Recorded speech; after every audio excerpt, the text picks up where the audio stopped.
our next speaker, her name is Susan. She is a finance and investments professional, personal finance coach, and certified life coach. Wow, I'm coming at you after this.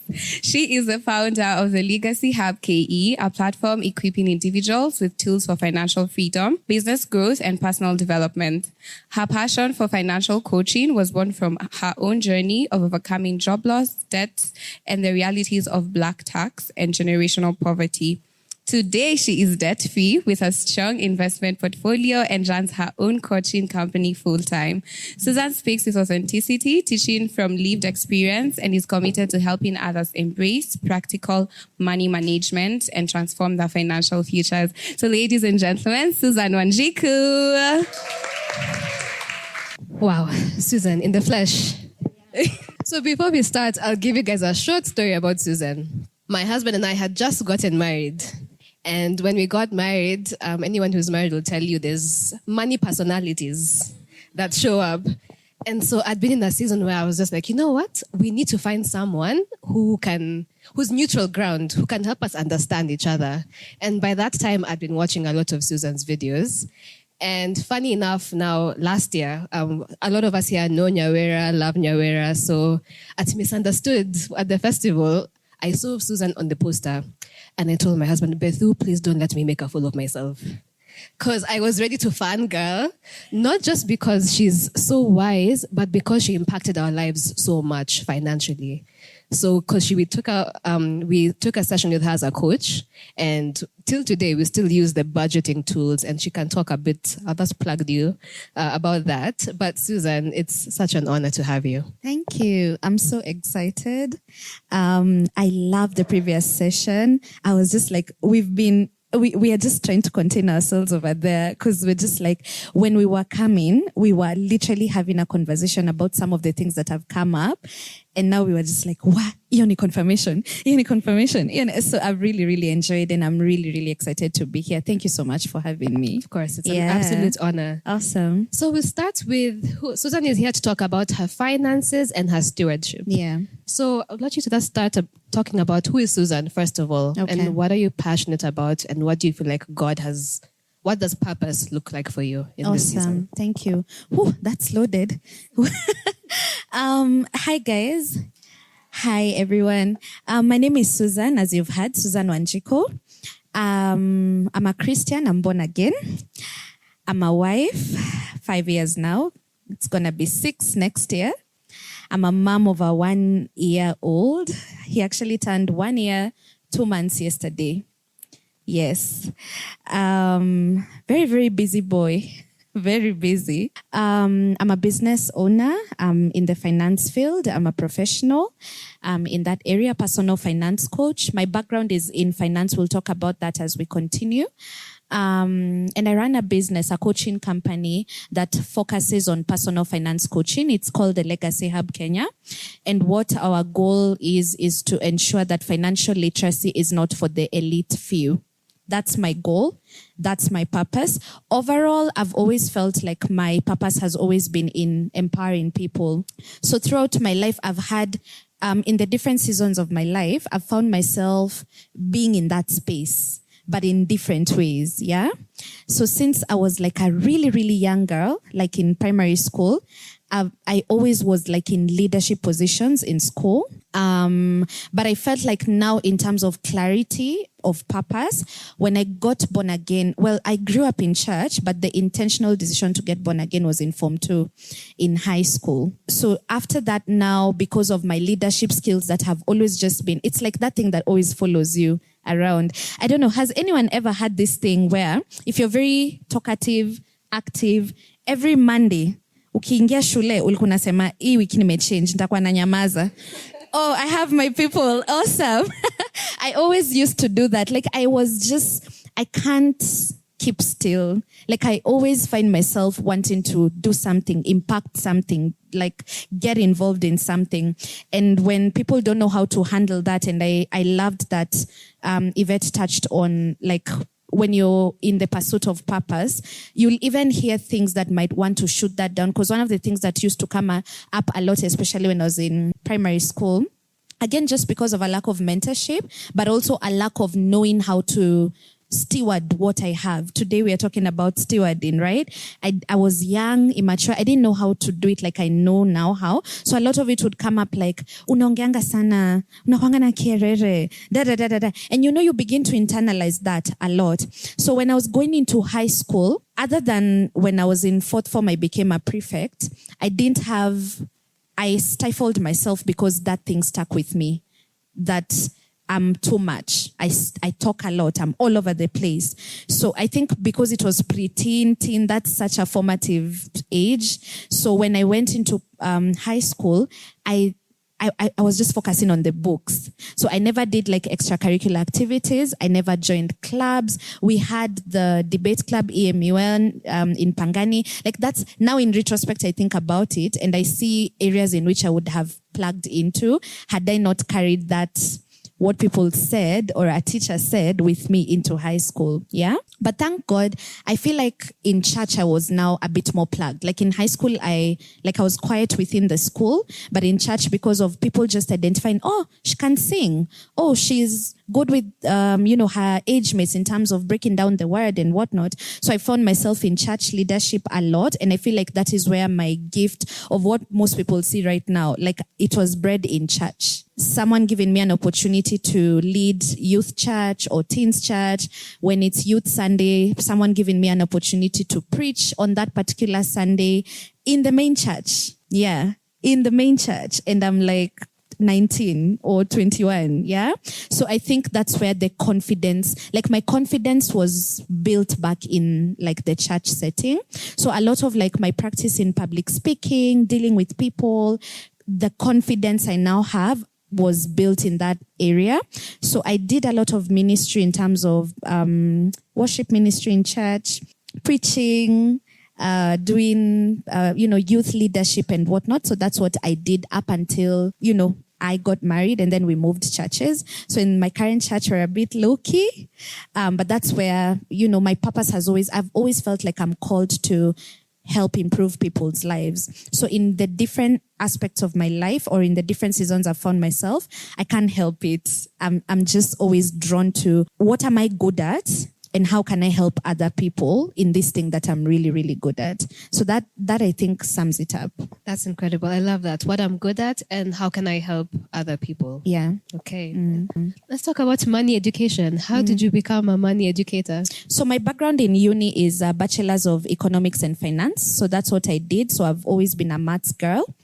When I graduated school, I got into an investment firm, and that's what I did for 4 years before losing my job in 2019. I was I don't know, I was very young, maybe 25. Okay, I was maybe 25, 26. So it's a very pivotal moment in my life because I feel like that happened very, very early. Like too damn early, if there's such a thing. Because when you think about job loss or retrenchment, you think about it as though it's something that happens to older people. Like you're just about to, so you're given like things like early retirement or whatever. The company was going through some financial challenges, or so we were told, and they had to let go of a few people. And so I ended up being among the people that was affected. Yeah. So obviously I'd only been there for 4 years. And you're at entry level. So there's also, you're earning very little. I remember when I got into the company, I was earning 20,000. I'm a numbers girl, so I'll be talking a lot about numbers, because I feel like transparency in numbers is really important. Yeah. So I was earning 20,000 as an intern for 3 months. Then when they confirm you, they double the salary. Then you begin to earn 40,000. That was I believe between 2017 and 2019, which is where when I was working there. Since when I was confirmed 3 months later, for the 4 years that I was there, I continued to earn 40,000. Now, 40,000 is gross for the guys who are not yet employed. So, of course, there's some deductions that they will do. So my take home was around 29,000. Now, you mentioned something about my history, right? So I grew up what I call, I mean, there's no better way to put it, just that poor, really. So when you get your first job, the first thing you want to do is not save or invest. You're just like, first of all, I need to hamisha my mom, and then I take her in a better house. Then we need to buy new, let's say, like for me, Kwanzaa, I remember the first loan I ever took was for a couch. a new couch for the house. Yeah. Again, just bad decisions. We'll talk about them. Now I know. Now I know. But it was very mental and emotional for me. Like for me, it was, ikiti kutoka nizaliwe, it's been here. And it's raggedy, it's torn, it's brown. I hated brown. To date, I hate brown. Yeah, like it's very psychological, yeah? So like when I was thinking, I have gotten just my first job. I think now because I have some income coming in, I can service a loan. So I took out the loan and then I bought a couch. And then kidogo, you realize, for the longest time we didn't have TV.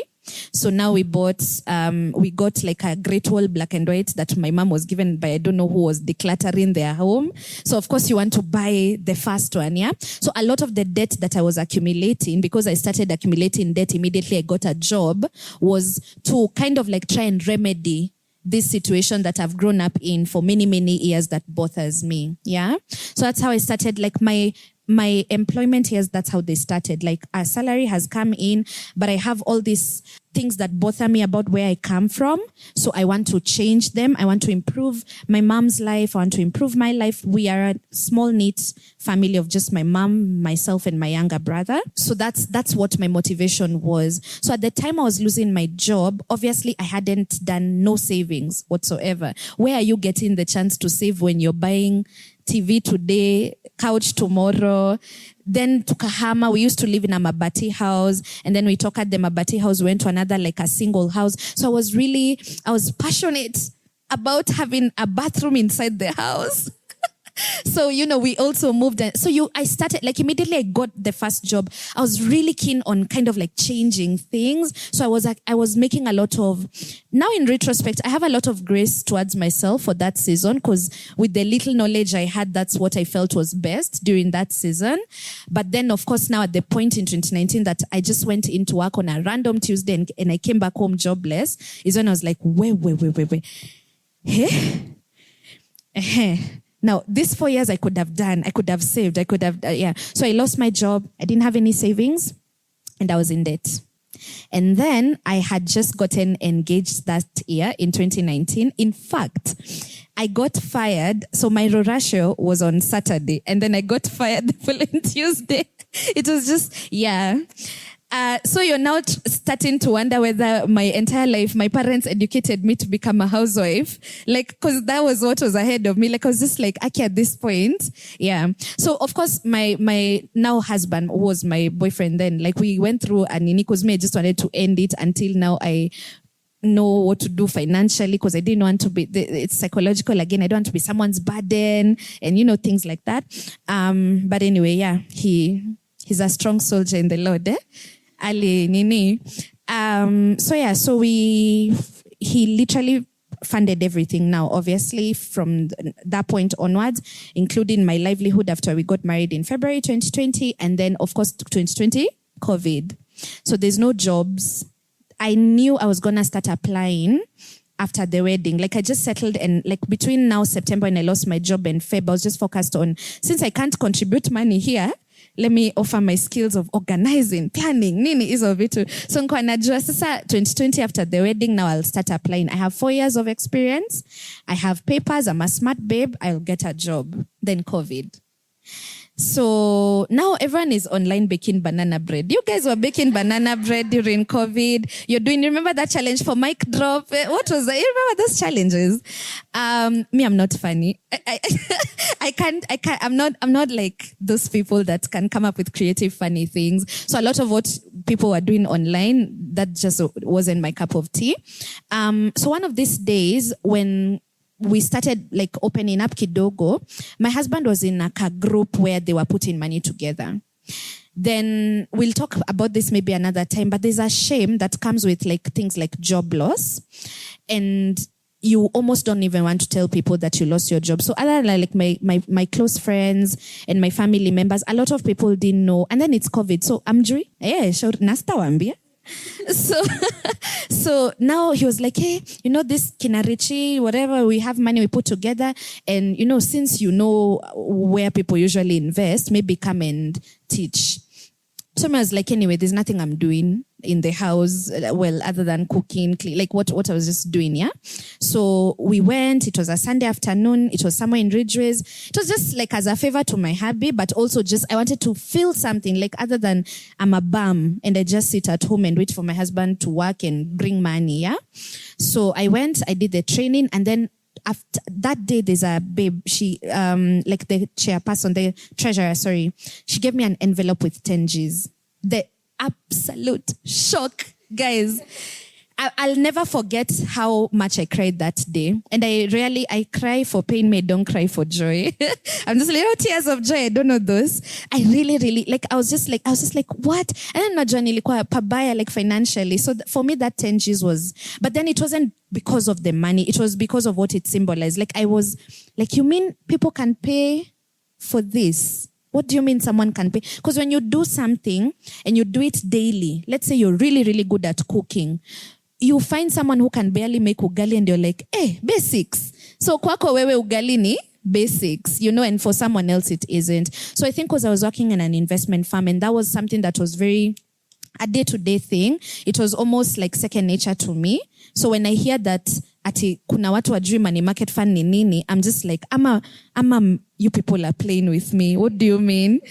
You don't know. Where do you put your money? It's almost like, yeah. So when she gave me that money, it was almost like, wait, people are willing to pay for this. Now, that can happen to anyone.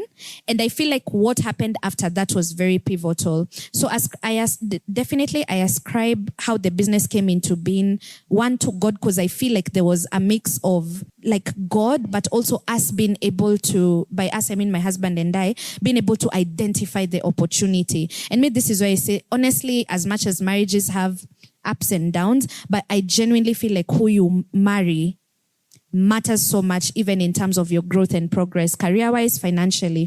Because in that moment when we were driving, we didn't have a car. That's a lie. We were going home. Now you get used to.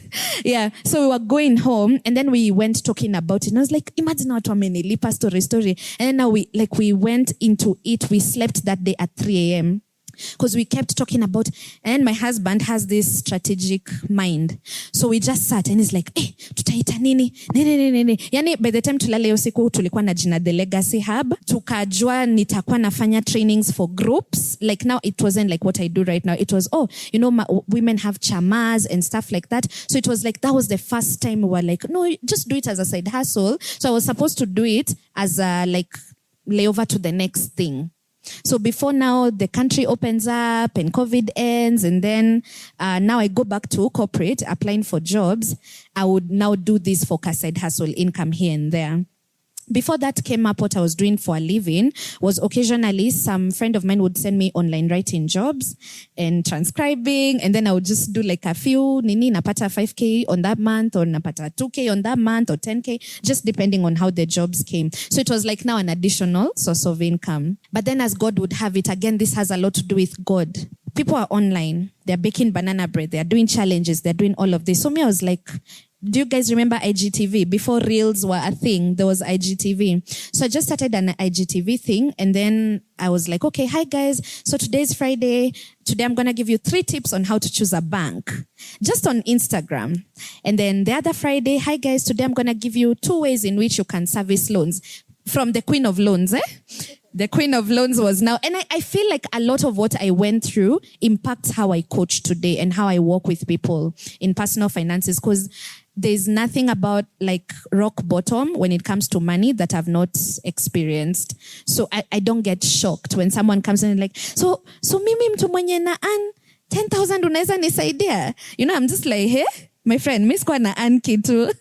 It's really about like what you know and what you're doing with what you know. Yeah. So I just started doing the short videos, and why I say God is really, I see God in it. What are the odds that when little Susan is online trying to tell people, this is what an emergency fund is, that in that period and in that season of people's lives, the realest emergency that no one could ever have foreseen, a global pandemic, is happening, and people are being sent back home, and people now started paying attention.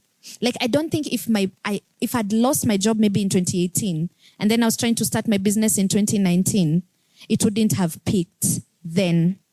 It was God that I lost it in 2019, and then coming into 2020, a global pandemic comes up. So when you talk about emergency funds, people are listening because that's what's happening to them. When you tell people, hey, you need to budget like this, you need to do like that. Now people are like, wait. Sasa next time, this is how I'll do it. Yeah. So I feel like that's where I see God in how the business started, because when I started doing the videos, it was almost immediate that people started watching and sharing. And from someone who had 900 followers on Instagram, within like by the time 2020 was ending, I was like at 20,000. And that's rare. Like anyone who's ever tried to start a business online, you know that like the growth it's steady, yes, but it can be slow. It can also stagnate, yeah? So obviously, again, having that mindset to know this is an opportunity and take it seriously, I feel that's where me and God partnered. Because like, yes, I've created an opportunity. I've given you these experiences in life. And now there's this global pandemic, people are online, but then also me being able to realize that, okay, this is actually a business opportunity. I need to stop joking around with it. It's not a kiosk. I can, even if it's a one-woman show, I can do it well. So I went on to Udemy and I got a coaching certification on Udemy. And I mean, we are home. What are we doing? Nothing. So that's how I got my first life coaching certificate. And then that's 6 months. When you do it, they advise that you narrow down and niche down. So now you can be a nutrition coach, whatever, confidence coach, whatever it is. Like Nyawera is a confidence coach, yeah? So I narrowed down to something I'd already done back in school, which is finance. But then also I was going through a season of my life where I wanted to start paying off my debt. So I would share all the little snippets of me clearing my help loan, me clearing the circle loan, killing the talas, the mshwaris and whatnot. And I just kept taking my audience on Instagram on that journey for, guys, so up and oniko. Now, so it was just, I think the authentic community came up like that.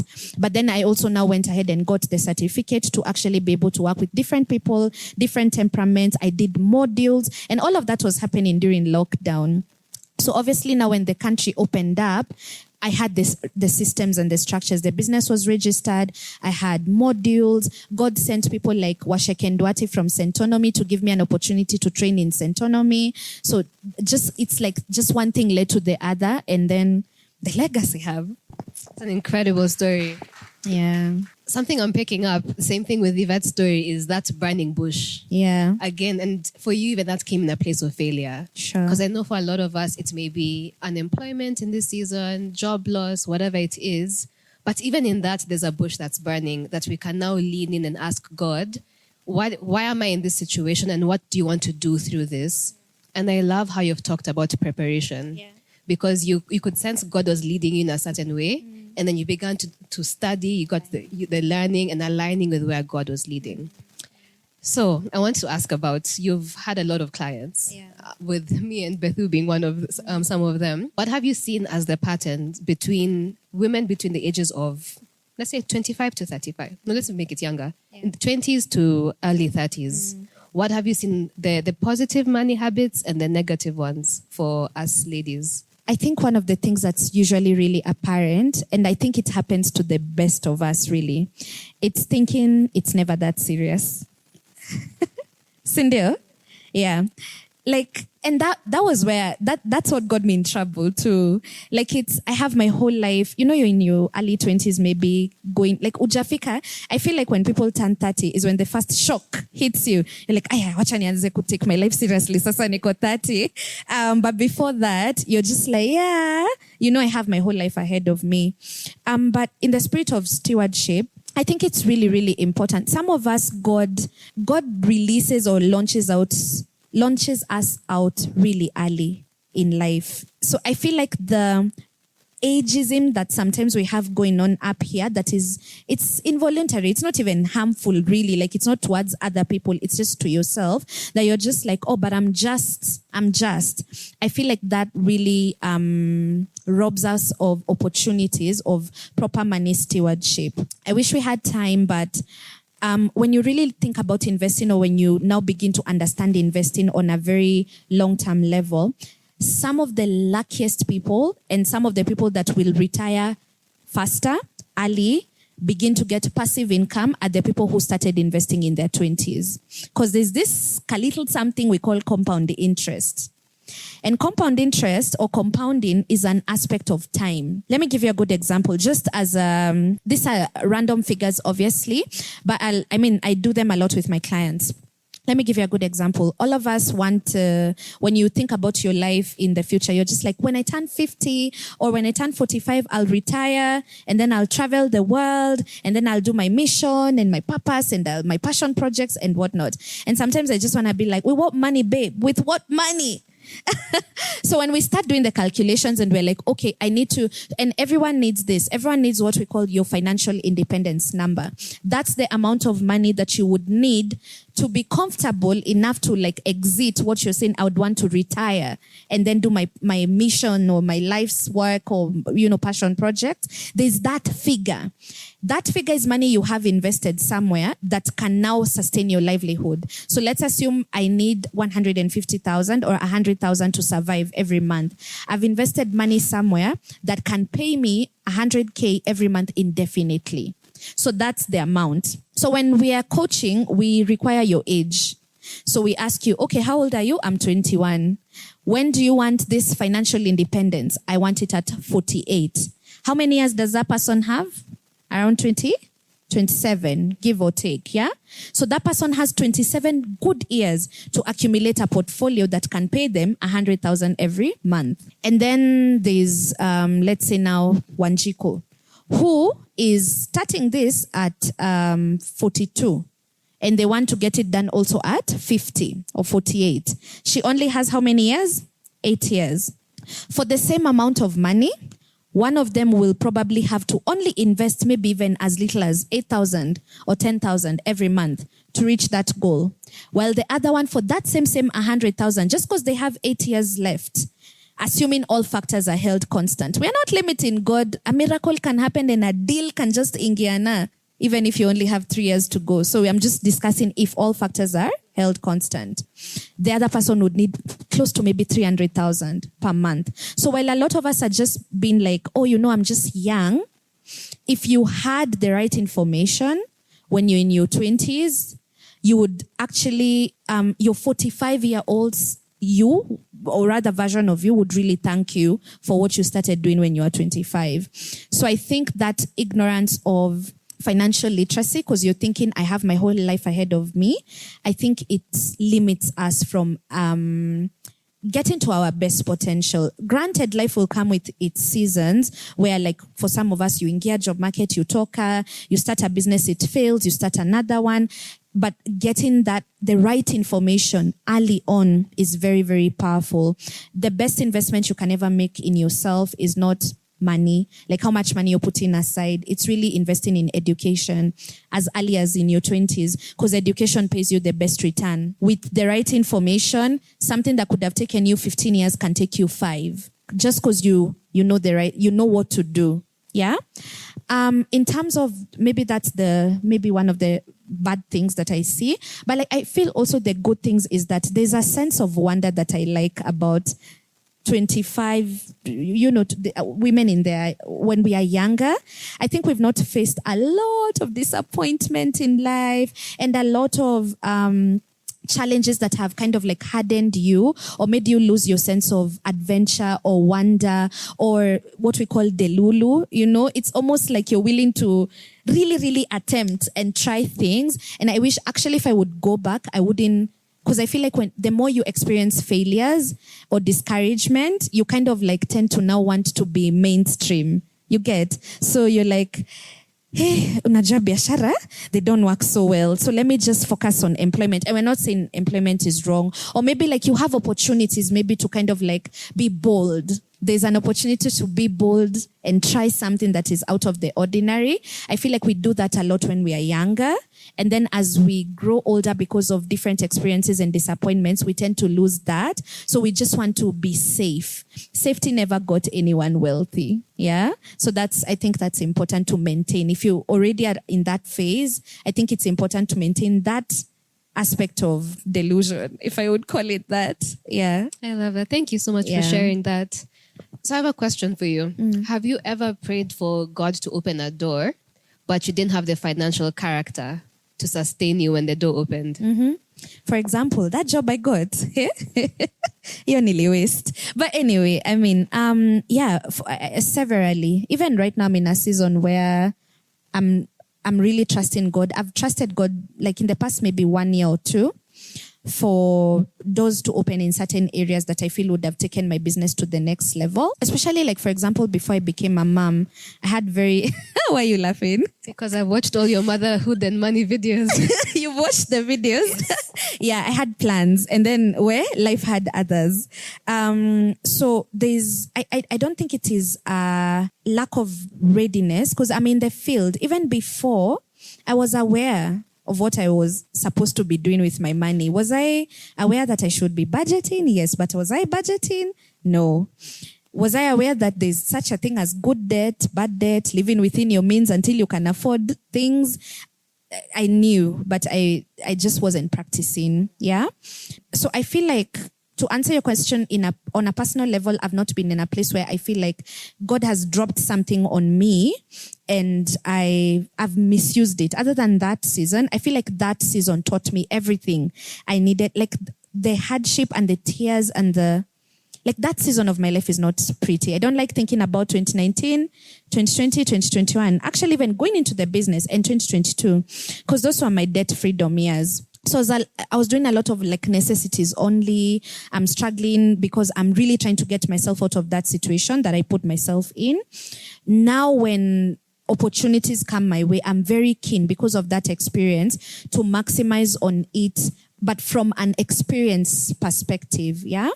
Have I seen people doing it? Yes, I've seen people doing it. But I also think that all of us need a dose of... I feel like the best teacher sometimes is experience, because someone can keep telling you something that, hey, you have such a good opportunity with this. You might be looking at your 30K and you're thinking, sasa itanifanyia nini? So sometimes, unfortunately, if you can learn from other people's experiences, it would be great, because learning from your own experience comes with a lot of pain. It will still get the job done thoroughly, but if you can learn from other people, like glean from other people's experiences, when it comes to money. But I think it's really, really important. I mean, even when you think about the parable of the talents, and I think it really comes up. I mean, it's God's expectation of us that whatever it is that he has given us in our hand. And I think even when it comes to money, the attitude of, but this is too little, you will be unfaithful.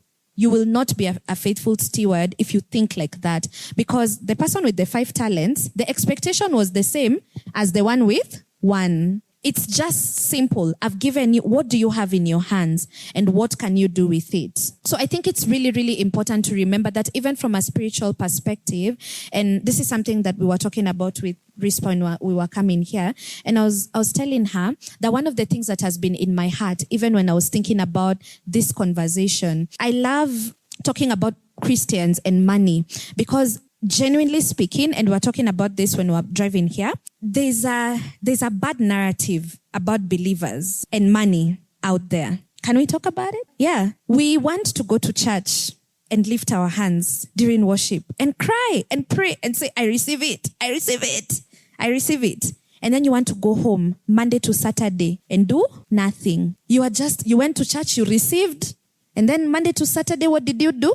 Our walk with God is one of partnership. If it wasn't, then he would just be loading himself all over. Like we wouldn't have free will. You get? Like it's a relationship of partnership. So yes, go to church, pray, receive in the divine, but then Monday to Saturday, you need to go to school. You need to be faithful. You need to work at that business. If you're selling hair on Instagram, you need to post that hair.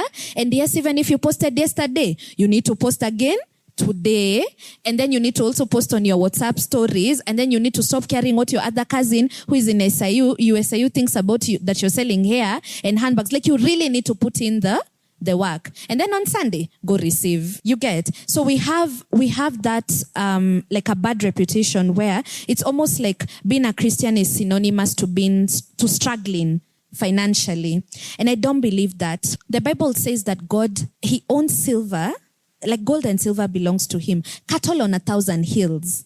Like, he's not a God of scarcity. I don't believe that. He's a God of abundance. And I feel like if we're to be a reflection of him, I genuinely do not believe that just because yani ati ni kwetu naishi na scarcity. Like, for me, I feel like I'm a proper reflection of God when I'm walking in abundance, because he's okay. Even we will have seasons. I'm not saying it's bad to struggle, don't get me wrong, but I feel like we need to reflect the abundance of God. Yeah, the Bible actually says that I, the Lord your God, teaches you how to profit.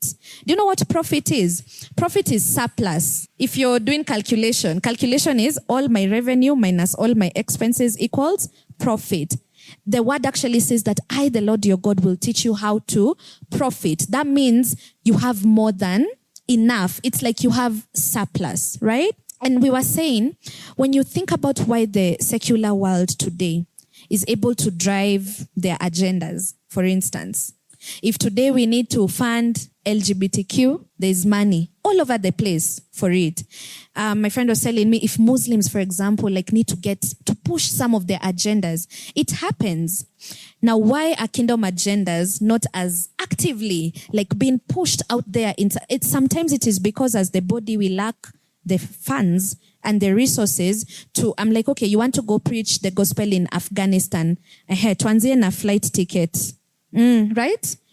Security, ukifika huko utabeba hizo Bibles zote aje uzifikishe huko, utakaa kwa hoteli gani yenye ni secure huko Afghanistan? All of these things need money. So it goes beyond, and I love what she said, Yvette, it goes beyond meeting my daily expenses. As a believer, there's even a bigger reason why the parable of the talents, of being faithful stewards of whether you have 1 talent, 3 talents, or 5 talents, it should go beyond, I just want to ensure me I have rent and I have food, so me I'm sorted. I think when you think bigger as a Christian and you're like, I want to be able to move kingdom agendas. I want to walk in boardrooms and not be embarrassed of saying I'm a Christian.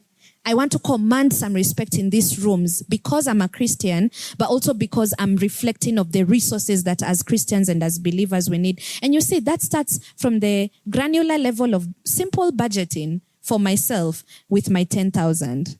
It goes down to how I'm handling debt. It goes down to, am I financially literate? Yeah. So I think these opportunities are out there for us, and I think a lot of us can access them. But again, can God trust us? Is what you're asking. With like, have I been faithful on just a small granular level as an individual? So I think it's really, really key. That's really good, and you've just brought me to my next question. I want us to all just close our eyes for a second, so that there's no judgment in the room. No eyes should be looking up here. Okay. How many of you here, just raise your hand if it's true, how many of you have a budgeting tool? Like you budget every month. How many of you stick to your budget? All right. Can you open your eyes now? We've seen. Yeah. So just please talk about just budgeting for, especially if you're in a season where you may be a student. Okay. Or you have very limited finances in this season. Okay. What does it take to be a good financial steward and exercise that?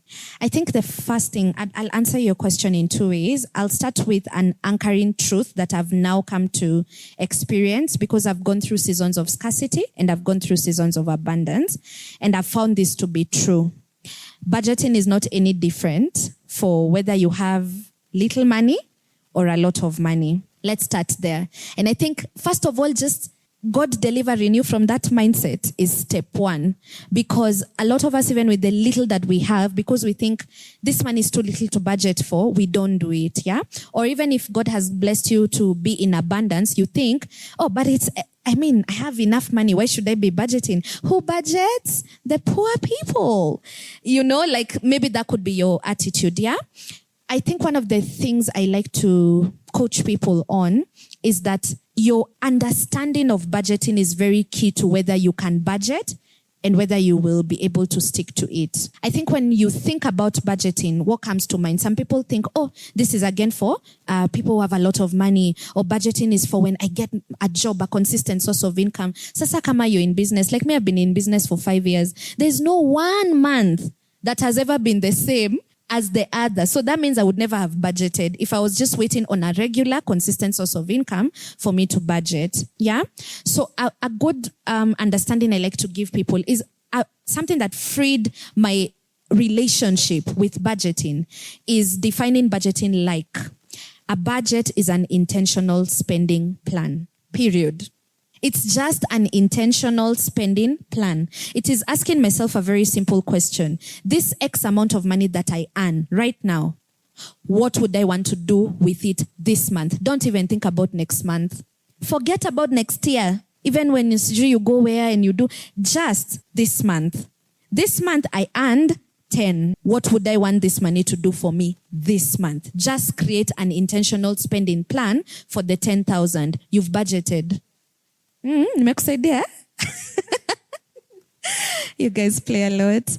Do you understand? So you begin to even release that extra layer of, it's like I need to be an expert. I mean, you can do an intentional spending plan, right? You can literally ask yourself, so what needs to be paid? I need to make my hair. What else needs to be paid? I need to tithe. What else needs to be done? Like you can literally, and then andika hizo vitu zote kwanza, and then now you start. And this, everyone does this. I believe even millionaires and billionaires. Everyone, because money is not an unlimited resource, everyone compromises. Everyone. So at whatever level you are, the first thing you want to do is just ask yourself, so what do I want? Andika hizo vitu zote. Unfortunately, unless you're Elon Musk, and I don't want to believe that even he doesn't have to compromise, you will have to compromise on some things. Either you will have to, okay, maybe I can't do this month, probably next month. So that means you've removed it from that month's spending plan. Or maybe you decide, okay, maybe I don't need to do both manicure and pedicure. I can do what is urgent. And we all say, it's which one? It's the manicure. It's the one where you're saying hi to people like this. For me, imagine it's a pedicure. Like, I'm just like, my feet, at least let me not rarua my socks down there. On the bare minimum, yeah? So you compromise, not just by removing, sometimes you reduce. That's part of intentional spending plan. So those are the three things you just need to figure out. What do I keep? What do I remove? What do I reduce? As you're coming up with that intentional spending plan. You see, we've not even asked you how much money you have. We've not asked you, are you earning 2 million? Or are you earning 200? Or are you earning 20? We've just said, with what you have, what are the needs? What are the wants? List them and then ask yourself, with what I have this month, what can I keep that is absolutely necessary? What am I comfortable doing away with for now or permanently? And what am I comfortable removing? I feel like if you understand it like that, anyone can budget. Whether you're in uni and it's using pocket money, whether you're an intern and you're getting 20K like I used to, or whether you are earning 400,000. Really, it's just a matter of intentionality. That's really good. Yeah. The last question I have for you is, what practical advice would you give someone? Because you began by talking about debt, right from that first job. What advice would you give someone who wants to get out of debt? Okay, so I think the first thing is to face your debt. And when I say face your debt, I mean go down to, like whether you use notebooks or Excel sheets or apps, literally list everyone that you owe. Like Susan, 20 bob. And by the guys, can we respect small money? Kama una owe mtu 50 bob. It speaks a lot to whether you pay back that money or not. A lot to your money habits. Because like me, nikikukopesha 50 bob, najua labda mtu atakuwa like it's very little money. And it was supposed to be refunded and you don't refund. I can't loan you money ever again. Because it's how you handle little money is how you'll handle a lot of money. Yeah? So list down what you owe. Like I like to do it from the way I did it. I listed all my debts from the smallest amount to the largest amount. I tend to need encouragement. So I didn't want to look at the big one because the big one would have just finished me. Like I wouldn't, ningekuwa tu, Yesu rudi tu, sitaweza. But like I started like, especially the mobile loans. So I just, first of all, I had to accept that I didn't get into that debt overnight. So I wasn't going to come out of it overnight. That's why I'm telling you, I don't like 2020 to 2022 because it took me, hizo loans nilikuwa nachukua kidogo kidogo, yes, but the entire 2020, most of my money was going to debt. The entire 2021, Even when the business is thriving and you people are seeing me online, all of it, it's going to debt. And 2022, all of my money was going to debt. So those are 3 years of undoing a mess that I did with a couch here, a TV there, and some other shenanigans. So you have to accept that it's going to be a journey. When you accept that, you make peace with, it's gonna be a while. Like I'm gonna be here a while, but at least I'm doing something about it. So me, I just started with the smallest amount. I had 2 loans for even 2,000 bob. So you just pay that one. They'll call you, kwanza the mobile loans. They'll call you, they'll threaten to call everyone in your phone book and whatnot. Me, I just trusted God. Like I was just like, imagine mtu akipigiwa. And imagine hakuna mtu alipigiwa, thankfully. But like they used to really mess with my head a lot because they call, they threaten and stuff like that. So me, I locked in. I was just like, nimemaliza mshwari. Next, tala. Nikamaliza. Like that. By the time it was 2021 mid-year, I was just left with the circle loan, which was the really huge amount, which I just kept attacking. So I would say start with the lowest amount, because when I cleared the first one, it's almost like a source of encouragement. Like at least this one is done. And then the other one. And then the other one. Slowly by slowly, you just kind of like... For me, I work with momentum a lot. Like when I see, like I've done this one thing today, I really like baby steps. And I find that baby steps work really well with finances. Don't bite more than what you can chew. Don't try to be a hero. Just do a small thing this month, a small amount the other month. And just make peace with it will end eventually. Don't be in a rush and don't compare yourself. I know that people say, oh, in 6 months I cleared all my debt. I'm just like, honestly, unless you have a really good paycheck, you've gotten a job miraculously, and you don't have a lot of expenses, maybe you're still living at home, it might be possible. But for the majority of people, debt takes years. There are people in America, for example, people pay credit card debt for 20 plus years. Credit card debt, consumer debt, because it's not money they bought property with, because property is the mortgage loan. The credit card is just money they are swiping to spend, and they pay for very many years. Allow yourself time. Time is in fact, time is very powerful. Time is powerful when you're trying to clear debt, and time is very powerful when you're also trying to invest. Like time is your best friend when it comes to figuring out finances. Just allow yourself to go through that process and give it time. And of course, pray. Like just pray for God, because like for me, the thing that accelerated my journey, I think this is really important to mention, because I don't also want to sell hot air. I know you're wondering, so iyo online job ndo ililipa hizo loan zote, had the business really peaked?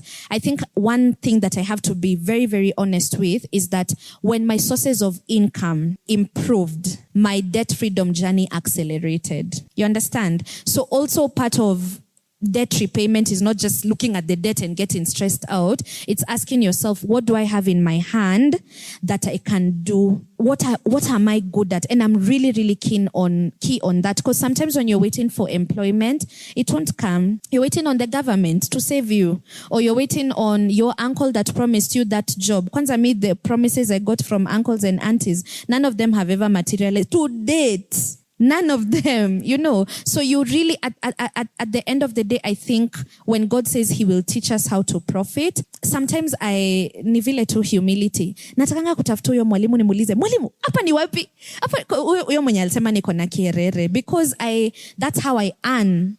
That's how I earn. This mouth is how I earn, because Monday to Monday, I'm coaching. I'm talking to people on Zoom. I'm here talking to you guys. Like, that's how I earn. Yes, it's the knowledge in finance that I'm sharing, but my ability to communicate confidently, clearly, is why I'm able to do what I do. So maybe you're good with knitting. You're good with Instagram. You're good with kids. Like anything that you're good at, I don't think you are meant to you're just good at it for the sake. I think most of the things that we are good at with the right mentorship or with the right information can be monetized. I've met people who have monetized really, really weird things, but they are mention some of the weird things. For example, what I talked about being good with kids. There's a lady I worked with. I think I've shared this with probably you guys during Yarira's event.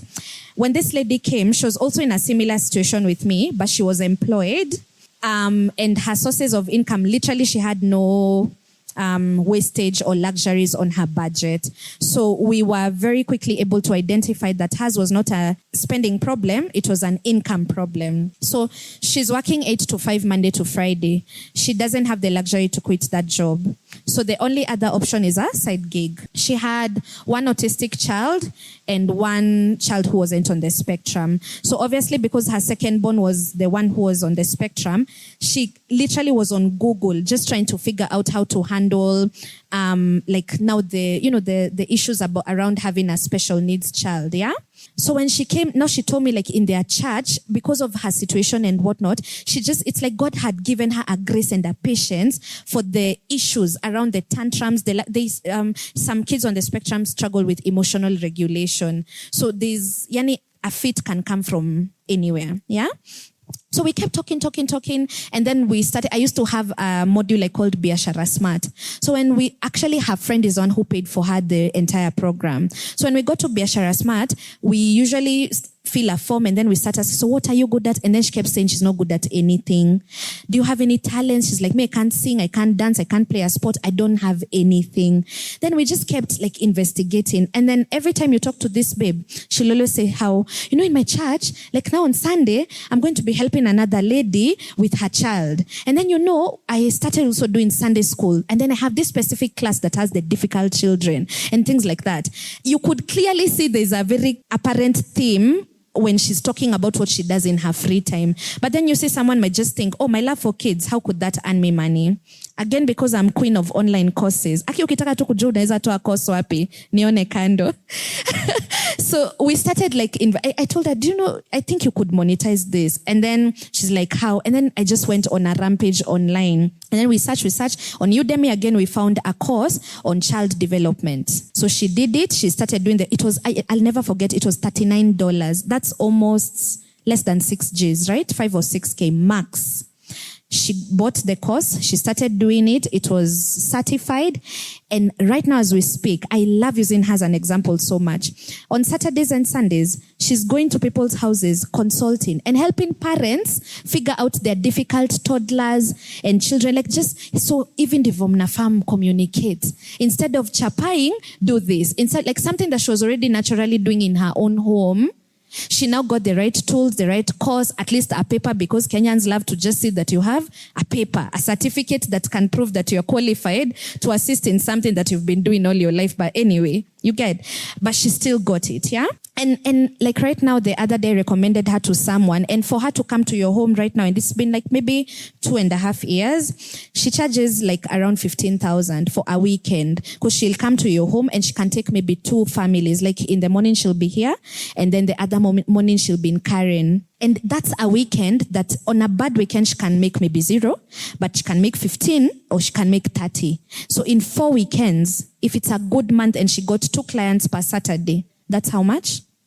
That's 60 Gs, give or take, or rather not passive because it's active, she's working, but that's just something that she's doing. I had a client of mine who's a doctor, and remember the time that doctors were really having issues with strikes and all of that, but she was really, really good with baking. Now she does that, and she does weddings, and she's really, really good. Imagine if 2 Saturdays in a month, you have a wedding. You know how much you spent on your wedding cake. Most of them are 30, 40 Gs, give or take, if you're doing a really nice cake. That's something you can do that, fine, you're doing your 8 to 5, but on Saturday that can happen. Yeah? So those are just some of the examples. We need to stop overthinking side hustle. See, lazima ikue what people typically are doing online or what your friends are doing. I think it's just looking at, and the easiest side hustle to do, it's not what people have told you is selling.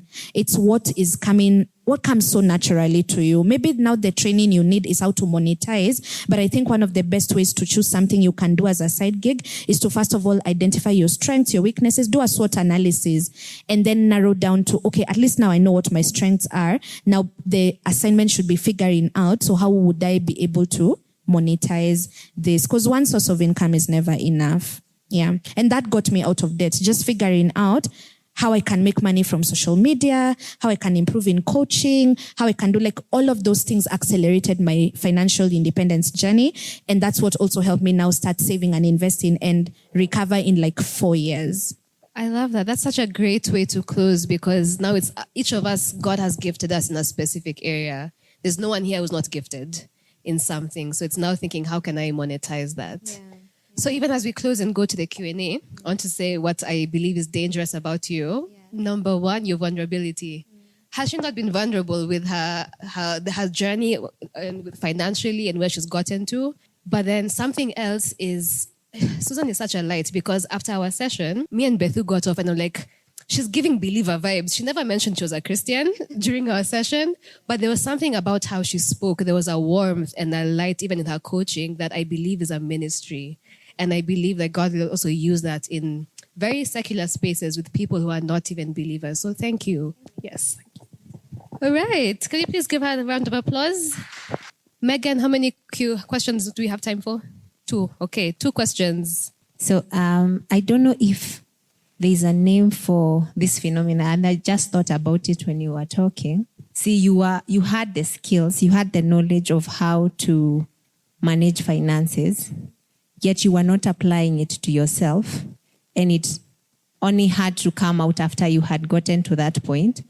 And I also feel like I'm a very good marketer, I believe, and I will come up with creative ideas, strategies for businesses that I work for.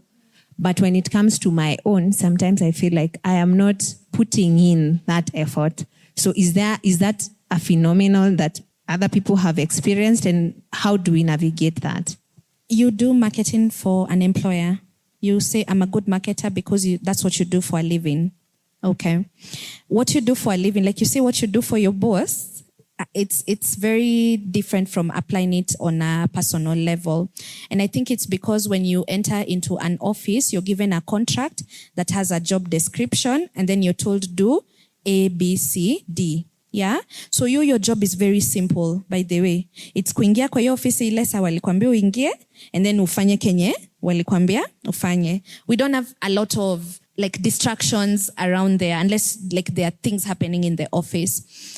I don't think there's a name for it, but I think I can explain it. When it comes to doing things for your own self, there are a lot of factors in play that I think if you work on them, then it gets easier for you to apply head knowledge to personal life. Number 1, let's talk about psychology. There's there's a book called The Psychology of Money. That I really, really highly recommend. And it explains why matches. I believe everyone in this room, because we're not dummies, knew everything we've just talked about today. In terms of, I should budget, I should save, I should invest. But money psychology is in such a way that there's a lot that affects whether you will apply that information or not. Your background, how you saw your parents doing things, emotions, whether you are struggling with low self-esteem in that particular season of your life, whether you feel confident in your own self as a person in that season of your life, whether there's something happening in your personal relationships, like all of these things, like what is different in the workplace is that emotions are not in play. Personal background, like in your office, in my office, no one knew I came from a poor family. Me, I just used to, what are we supposed to wear? Official. I will come. You know nothing about me. But now when it comes to applying these things in my own personal finances or in my own personal life, then I have to face my fears. I have to face my imposter syndrome. I have to face my people pleasing, because like kama hizo loans nilikuwa nachukua surely. Si tulikuwa tumeishi hiyo maisha hizo miaka zote. What would have 2 or 3 years done for waiting? But it was, I don't want people to, it was people. It was, now I want them to see we are doing well. You understand? Like a lot of that is psychological. It's emotional. Yeah. So I feel like if you already have the skill, but you're having a hard time applying it in your own personal life, there are limiting self-beliefs or issues that you're dealing with that have nothing to do with whether you can use the marketing information or not. You've already proven, because you're getting paid for it, you're good at it. So your obstacle is not that you do not know how to. It's not the skill that is the problem. It is the person. So I would investigate. Yeah, it's the person. So I would investigate what is it, confidence levels. And a lot of us have imposter syndrome. Heck, you're doing marketing to the point unalipwa. So why you can do it for yourself? You're excellent at it. So your lack of not being able to do it could just be because of other issues, and that is totally normal. It happened to me, it's happening to you, it happens to everyone, which is why personal development, and that's why I like to glean from my life coaching certification, is that whenever you make a decision that now I want to work on my finances, a lot of things that are non-money related will crop up that you need to deal with first. And then these things will start like working out, because your limitation is not the skill. You have it. You know you're good at it. You're getting paid for it. Thank you so much.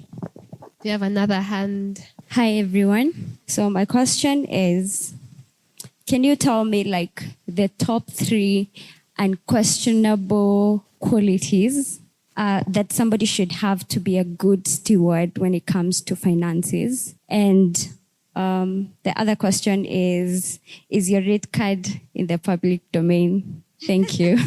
Yes, my rate card is in the public domain, all of it. So when you go to my website, The Legacy Hub Kenya, www.thelegacyhub.co.ke, www, I'm seeing guys writing, .thelegacyhub.co.ke. You will see all the services I offer, from personal finance coaching to things on the corporate space as well. Top 3 qualities that I think a faithful steward of money has. I think the first one is honesty with oneself. That's really key. You wonder where that comes up. It comes up a lot because you're able to be honest with yourself about, why am I spending the way I'm spending? Why did I give money? Why did I not spend this money? Like, just honesty with yourself, I feel will help you in faithful stewardship. The second quality, I think, is probably willingness to learn. You might think I know everything from where I sit as a personal finance coach, but when I tell you I learn new things every day, I think you need to be a sponge for information if you want to manage money well. Why? Because finances and the market landscape keeps changing. Things that probably worked last year may not work this year. Something that worked for another friend of yours may not work for you. So you really need to be open-minded to understand that you can always learn something new. So be a sponge for information. Yeah. The third quality, I think I would say for a faithful steward of money, so I've said honesty with oneself, being a sponge for information, and then just normalize having difficult money conversations are difficult, even with yourself. So make it normal to have. There's a client of mine who told me that the reason why she doesn't budget, for example, is because when she does it, she realizes just how bad things are. Ata nyinyi?